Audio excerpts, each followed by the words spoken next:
Welcome to mister Zulfiqar YouTube channel. இன்றைய தினம் ஜனவரி 30, இந்தியாவினுடைய தேசத்தந்தை என்று அனைவராலும் அன்போடு அழைக்கக்கூடிய மகாத்மா காந்தி இந்த தேசத்தினுடைய விடுதலைக்காக தன்னுடைய வாழ்நாளில் கடைசி நிமிடம் வரையிலும் போராடிய மகாத்மா காந்தியை நாதுராம் கோட்சே என்று சொல்லக்கூடிய இந்துத்துவ பயங்கரவாதி கொலை செய்த தினம். இந்த நாடு விடுதலை பெற்ற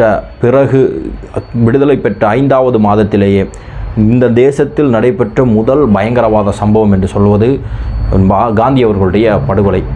அந்த படுகொலை தினத்தில் தான் இன்றைக்கு இந்த வீடியோ மூலமாக உங்களை எல்லாம் சந்திக்கிறேன்.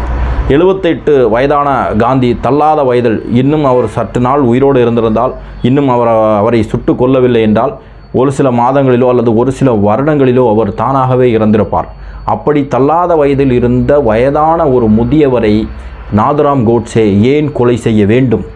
தன்னுடைய வாழ்நாளில் கடைசி நிமிடம் வரையிலும் அகிம்சையை போதித்த காந்தி துப்பாக்கி குண்டுகளுக்கு இரையானது இந்த தேசத்தினுடைய வரலாற்றில் வைக்கப்பட்ட மிகப்பெரிய கரும்புள்ளி என்று வரலாற்று ஆசிரியர்கள் பதிவு செய்கிறார்கள். அப்படிப்பட்ட காந்தியை கொலை செய்ய வேண்டிய நோக்கம் நாதுராம் கோட்சேக்கு எதற்காக இருந்தது? நாதுராம் கோட்சே எதனால் காந்தியை கொலை செய்தார்? இவருடைய கொலை எப்படி நடந்தது? அதை பற்றி தான் இந்த வீடியோவில் நம்ம பார்க்க போகிறோம். அன்பார்ந்த சகோதரர்களே, 1947 இந்தியாவிற்கு ஆகஸ்ட் மாதம் சுதந்திரம் கிடைக்கிறது.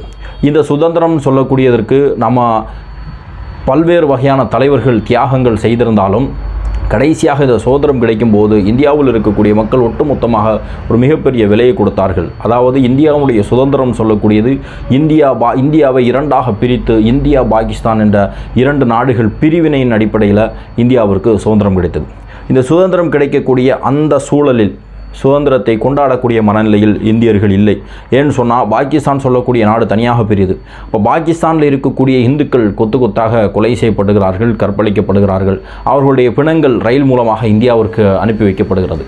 அதே போல் இந்தியாவில் இருக்கக்கூடிய முஸ்லீம்கள் இங்கே இருக்கக்கூடிய இந்துத்துவ சக்திகளால் அடித்து விரட்டப்படுகிறார்கள், கொலை செய்யப்படுகிறார்கள், கற்பழிக்கப்படுகிறார்கள். ஏறத்தாழ உலக வரலாற்றிலேயே 10 மில்லியன் மக்கள் கொலை செய்யப்பட்டு இடப்பெயர்ச்சிக்கு உள்ளான ஒரு சம்பவம் இந்தியாவினுடைய விடுதலையை ஒட்டி நடந்த இந்தியா பாகிஸ்தான் பிரிவினை சம்பந்தமாக. அந்த காலகட்டத்தில் இந்தியாவில் தொடர்ந்து முஸ்லீம்களுக்கு எதிராக கலவரம் நடந்து வருகிறது. அதே போல் பாகிஸ்தானில் இந்துக்களுக்கு எதிராக கலவரங்களும் பிரச்சனைகளும் அவர்களுடைய சொத்துக்களும் சூறையாடப்பட்டு கொண்டிருக்கக்கூடிய இந்த சூழலில் மத நல்லிணக்கத்தை வலியுறுத்தி இந்தியாவில் இருக்கக்கூடிய முஸ்லீம்களும் இந்துக்களும் ஒற்றுமையாக இருக்க வேண்டும், அந்த மத நல்லிணக்கத்தை உறுதி செய்ய வேண்டும் என்ற அடிப்படையில் காந்தி ஜனவரி மாதம் 13ஆம் தேதி உண்ணாவிரதம் இருக்கிறார். அவர் உண்ணாவிரதம் இருப்பதற்கு காரணம் இந்தியாவில் இந்துக்கள் முஸ்லீம்கள் கொலை செய்யப்படக்கூடாது, அதே மாதிரி இந்தியாவில் இந்துக்களும் முஸ்லீம்களும் ஒற்றுமையாக பயணிக்கணும் அப்படிங்கிற ஒரு கோரிக்கையை வைக்கிறார். அதே மாதிரி இந்தியா பாகிஸ்தான் பிரிவினையின் போது இந்தியாவில் ரிசர்வ் வங்கியில் இருந்த 400 கோடி ரூபாய் பணம், அந்த 400 கோடி ரூபாயில் 75 கோடி பாகிஸ்தானுக்கு கொடுக்கணும் அப்படின்னு சொல்லி ஒப்பந்தம். அந்த 70 கோடி ரூபாயில் முதல் கட்டமாக 20 கோடி ரூபாவை கொடுக்குறாங்க. கொடுத்ததுக்கு பிறகு என்ன நடக்குதுன்னா, காஷ்மீரை மையப்படுத்தி பாகிஸ்தான் போர் செய்யுது. இந்தியாவுக்கும் பாகிஸ்தானுக்கும் போர் நடக்குது. அந்த போரில் பாகிஸ்தான் தோற்றுருது. இருந்தாலும் அந்த காரணத்தை வைத்து இந்தியா என்ன சொல்லுதுன்னா, நம்ம இந்த அமௌண்ட்டை கொடுத்தாலும் அவங்க மீண்டும் அதை இந்தியாவிற்கு எதிராக பயன்படுத்தக்கூடும் அப்படின்னு சொல்லி இந்தியாவினுடைய அரசாங்கம் முடிவெடுக்குது. ஆனால் காந்தி அதற்கு மறுப்பு தெரிவிக்கிறார். இல்லை, நம்ம கொடுத்த வாக்குறுதி அந்த மக்களும் பயன்பெறணும், அவர்களும் இந்தியாவில் இருந்தவர்கள் தான் இந்தியாவிலிருந்து இந்த சூழலின் காரணமாக பிரிந்திருக்கிறார்கள், அந்த நாட்டிலையும் அரசாங்கம் இருக்குது, அதனால் நம்ம கொடுக்கணும்னு சொன்ன காசை கொடுத்துடணும். அதற்காக அவர் உண்ணாவிரதம் இருக்கிறார். இந்தியாவில் கல்கத்தா, மகாராஷ்டிரா, டெல்லி அப்படின்னு சொல்லி பல மாநிலங்களில் தொடர்ந்து முஸ்லீம்களுக்கு எதிராக கலவரம் நடக்குது. பாகிஸ்தானிலிருந்து இந்தியாவிற்கு வந்தவர்கள் என்ன செய்கிறாங்கன்னா, இங்கே இருக்கக்கூடிய முஸ்லீம்களை அடித்து துரத்தி விட்டு அவர்களுடைய வீடுகளை ஆக்குப்பை பண்ணக்கூடிய சம்பவங்கள் நடந்து கொண்டு இருக்கிறது. இதையெல்லாம் நிறுத்தணும்னு சொல்லி காந்தி உண்ணாவிரதம் இருக்கிறார். அதற்கு பிறகு இந்திய அரசாங்கம் அதற்கான ஒப்புதலை கொடுக்குறாங்க. நாங்கள் இந்தியாவில் முஸ்லீம்களுக்கு எதிராக எந்த பிரச்சனைகளும் நடக்காமல் நம்ம பார்த்துக்குறோம், அதே மாதிரி பாகிஸ்தானுக்கு கொடுக்க வேண்டிய பொருளாதாரத்தை நாங்கள் கொடுத்துட்றோம் அப்படின்னு சொல்லி ஒப்புதலை கொடுக்குறாங்க. உடனே காந்தி தன்னுடைய உண்ணாவிரதத்தை முடித்துக் கொள்கிறார். இந்த சம்பவத்தை பயன்படுத்தி இந்த சம்பவத்தை பயன்படுத்தி நாதராம் கோட்சேக்கு மிகப்பெரிய கோபம் வருது. என்ன சொல்கிறாருன்னா, இந்தியாவினுடைய தேசத்தந்தை என்று அழைக்கப்படக்கூடிய காந்தி பாகிஸ்தானுக்கு ஆதரவாக இருக்கிறார், முஸ்லீம்களுக்கு மட்டுமே ஆதரவாக இருக்கிறார், இந்துக்களுடைய நலனை அவர் முன்னிறுத்துவதில்லை அப்படின்னு சொல்லி காந்தியின் மீது காந்தி இதுக்கு மேலேயும் உயிரோடு இருக்கக்கூடாது அப்படிங்கிற ஒரு வன்மமான முடிவை எடுக்கிறார். எடுத்துக்கிட்டு அவர் காந்தியை கொலை செய்வதற்காக புறப்படுகிறார். அதற்காக அவர் ஒரு கூட்டத்தை உருவாக்குறார். நாராயண ஆப்தே, விஷ்ணு கார்கரே, மதன்லால் பாவா இந்த 3 பேரையும் கூட்டு சேர்க்கிறார். திகம்பர பாட்ஜேன்னு சொல்லக்கூடிய ஒருத்தரை அணுகி அவர்கிட்ட துப்பாக்கி மற்றும் கையறு குண்டுகளை ஏற்பாடு செய்ய சொல்கிறார். அந்த நேரத்தில் துப்பாக்கி கிடைக்கிறது மிகப்பெரிய கடினம் அப்படிங்கிறதுனால கையெறி குண்டை மட்டும் கொடுக்குறார். அப்போ என்ன சொல்கிறாங்கன்னா, கையெறி குண்டு எங்களுக்கு பயன்படுத்த தெரியாது, நீனும் வான்னு சொல்லி திகம்பர பாட்ஜேவை அழைச்சிட்டு போகிறார். அதற்கு பிறகு நாதராம் கோட்சேயினுடைய தம்பி கோபால் கோட்சேட்ட துப்பாக்கியை ஏற்பாடு செய்ய சொல்கிறாங்க. அவரும் அதை ஏற்பாடு செய்கிறார். பாட்ஜே, கார்கரே, மதன்லால் 3 பேரும் இந்து மகாசபா அலுவலகத்தில் தங்குறாங்க. அதே மாதிரி கோட்சேவும் ஆப்தேவும் என்ன பண்ணுறாங்கன்னா ஹோட்டலில் தங்குறாங்க.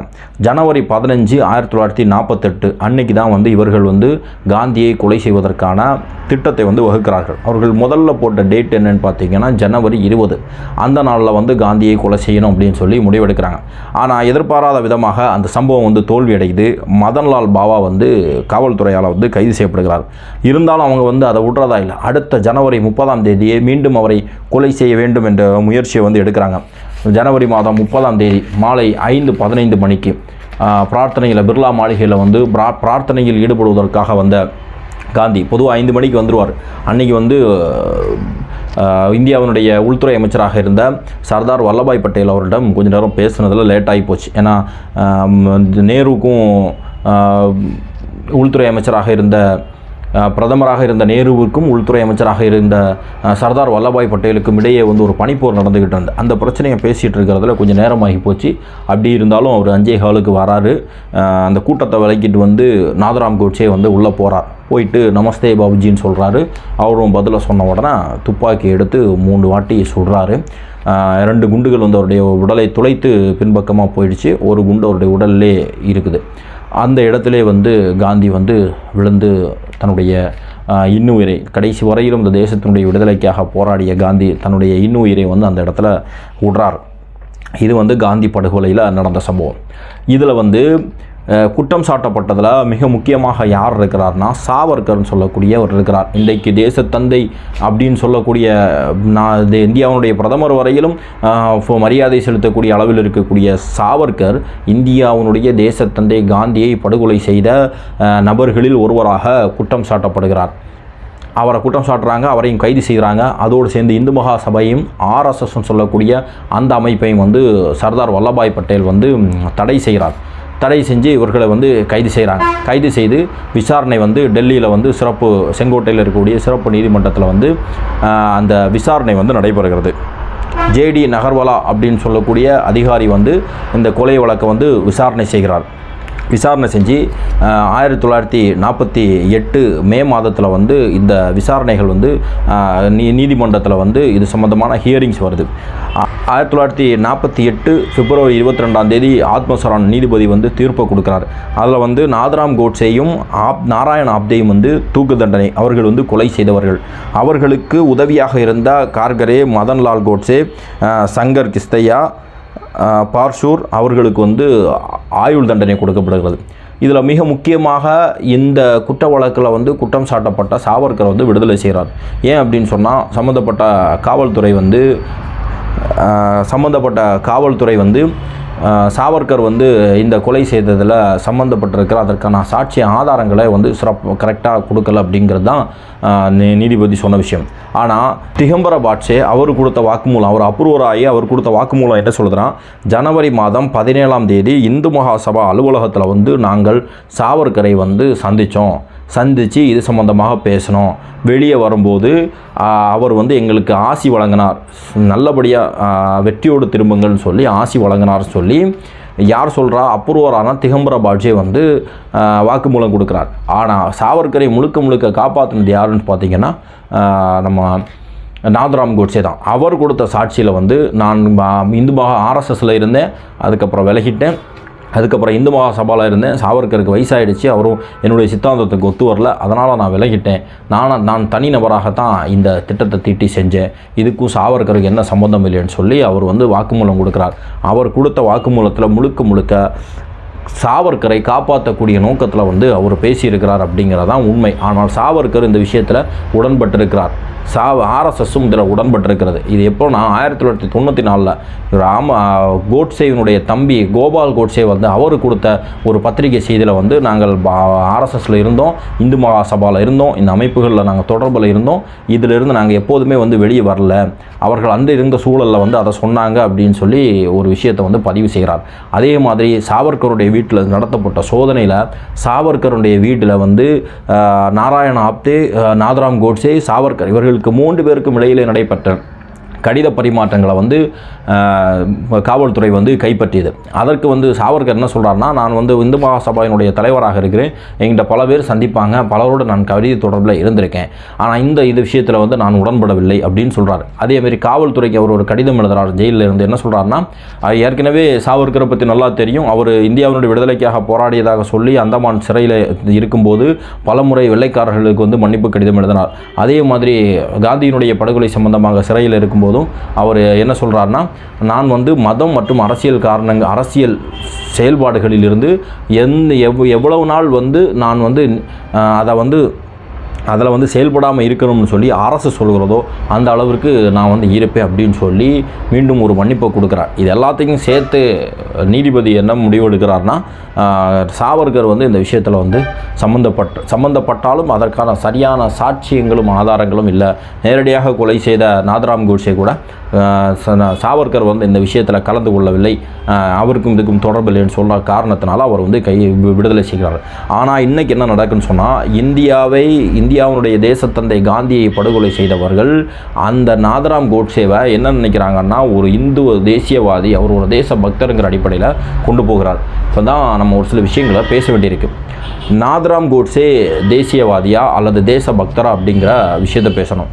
இந்தியா 1947 வந்து இந்தியாவிற்கு சுதந்திரம் கிடைக்கிறது. சுதந்திரம் கிடைப்பதற்கு முன்னாடி வரையிலும் காந்தி, காங்கிரஸ் மற்றும் பல தலைவர்கள் வந்து இந்தியாவினுடைய விடுதலைக்காக பல்வேறு கட்ட போராட்டங்களில் ஈடுபட்டிருக்கிறார். நான் என்ன கேட்குறேன்னா, நாதராம் கோட்சேவை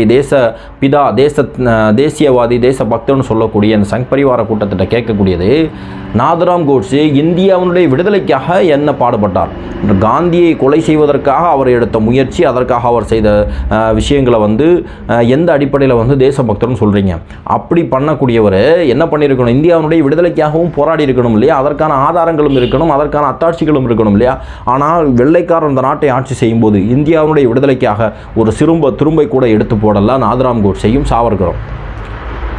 ஆனால் காந்தியை கொலை செய்தார் அப்படிங்கிறாங்க. காந்தியை கொலை செய்திருக்கிறார். ஏன் காந்தியை கொலை செய்தார்னா, இந்தியாவுடைய பாரம்பரியம், இந்தியாவுடைய கலாச்சாரம், இந்தியாவுடைய பண்பாடு, மதசார்பின்மை அனைவரும் ஒன்றாக இருக்கணும், இந்து முஸ்லீம் கிறிஸ்தவர்கள் ஒற்றுமையாக இருக்கணும் அப்படிங்கிறதான் நோக்கம். அப்படி இருக்கக்கூடிய பட்சத்தில் அதை முன்னிறுத்திய ஒரு மனிதரை கொலை செய்ததனுடைய அடிப்படையில் இவர்களுடைய தேசபக்தி என்னன்னு சொன்னால், இந்தியா ஒரு இந்துத்துவ நாடாக இருக்கணும், ஒரு சார்பு நாடாக இருக்கணும், அது பார்ப்பனர்களுடைய ஆதிக்கத்தினுடைய அடிப்படையில் இருக்கக்கூடிய நாடாகவே இருக்கணும் அப்படிங்கிறது தான் நோக்கம். அப்படி இருக்கும்போது இதை எப்படி தேசபக்தின்னு சொல்லுவது?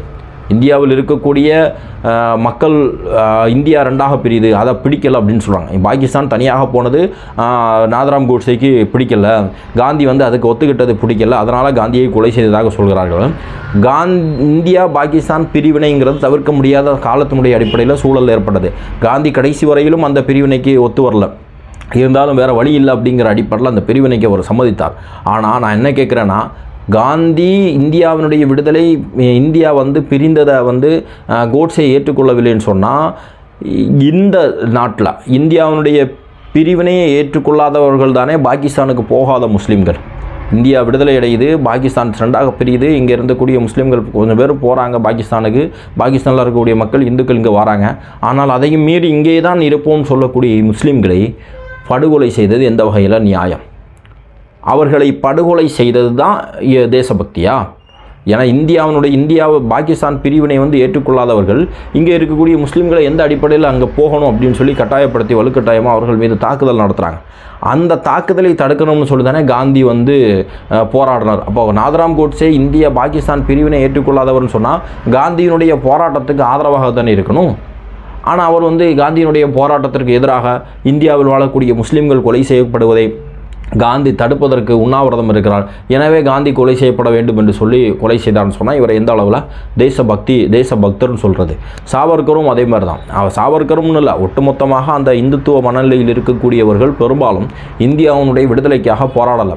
இந்த இந்தியா பாகிஸ்தான் பிரிவினை என்பதே ஒரு மிகப்பெரிய சம்பவம். இந்தியா பாகிஸ்தானுடைய பிரிவினைக்கு காரணம் யார் அந்த இந்தியா பாகிஸ்தானுடைய பிரிவினைக்கு அடித்தளமிட்டா அப்படிங்கிறதே இன்னொரு வரலாற்று செய்தியாக நம்ம பதிவு செய்ய இருக்கிறோம்.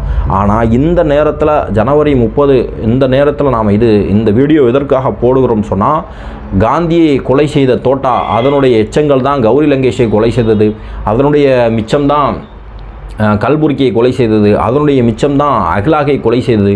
இன்னும் இந்த நாட்டில் நடக்கக்கூடிய எத்தனையோ ஜனநாயகத்தையும் மக்கள் இந்து முஸ்லீம் ஒற்றுமையை பேசக்கூடிய எத்தனையோ பேருடைய குரல் வலைகளை வந்து அவர்களுடைய தோட்டாக்கள் தான் இன்றைக்கும் நெறித்து கொண்டு இருக்கக்கூடியதை நம்ம பார்க்குறோம். அப்போ காந்தியை கொலை செய்த கோட்சேவை வந்து தூக்கில் போட்டாங்க. ஆனால் அந்த சித்தாந்தம் வந்து இன்றைக்கும் இந்த தேசத்தில் வேரூண்டி இருக்கிறது மட்டுமல்ல, இந்த தேசத்தை அந்த சித்தாந்தம் தான் ஆட்சி செய்து கொண்டிருக்கக்கூடிய சூழல் இருக்கிறது. எனவே காந்தியினுடைய படுகொலை செய்யப்பட்ட இந்த நாளில் நாம் எடுக்க வேண்டிய உறுதிமொழி என்னன்னு சொன்னால், காந்தி கண்ட கனவை நினைவாக்க வேண்டும். தேசத்தில் வாழக்கூடிய இந்துக்கள், முஸ்லீம்கள், கிறிஸ்தவர்கள், இன்னும் மதமே இல்லைன்னு சொல்லக்கூடியவர்கள், புத்தர்கள், ஜைனர்கள் அத்தனை பேரும் அண்ணன் தம்பியாக ஒற்றுமையாக இருப்பது மட்டும்தான் காந்தியினுடைய கனவை நினைவாக்கக்கூடிய ஒரு முயற்சியாக இருக்கும் என்பதில் எந்த மாற்று கருத்தும் கிடையாது. ஒரே கையில் காந்தியை வந்து வாழ்த்துறதும் காந்தி தேசம்னு சொல்கிறதும், அதே நேரத்தில் அதே காந்தியை படுகொலை செய்த சித்தாந்தத்தை ஏற்றுக்கொண்டு அதே காந்தியை படுகொலை செய்தவரை தேச பக்தர்னு சொல்லக்கூடிய இரட்டை நிலைப்பாடு கொண்டவர்களுடைய ஆட்சி இந்த தேசத்தில் நடந்து கொண்டிருக்கக்கூடிய காலம் வரையிலும் தொடர்ந்து இந்த தேசத்தில் காந்திகள் பலமுறை கொலை செய்யப்படுவார்கள் என்பதில் எந்த விதமான மாற்று கருத்தும் இல்லை. நன்றி. இந்த வீடியோ உங்களுக்கு பிடிச்சிருந்துன்னா சப்ஸ்கிரைப் பண்ணுங்கள், லைக் பண்ணுங்கள், இது சம்மந்தமான கமெண்டை வந்து பதிவு பண்ணுங்கள். உங்களுடைய ஆதரவு தான் தொடர்ந்து என்னை வந்து இது போன்ற வீடியோக்கள் போடுவதற்கு உத்வேகமாக இருக்கும். நன்றி.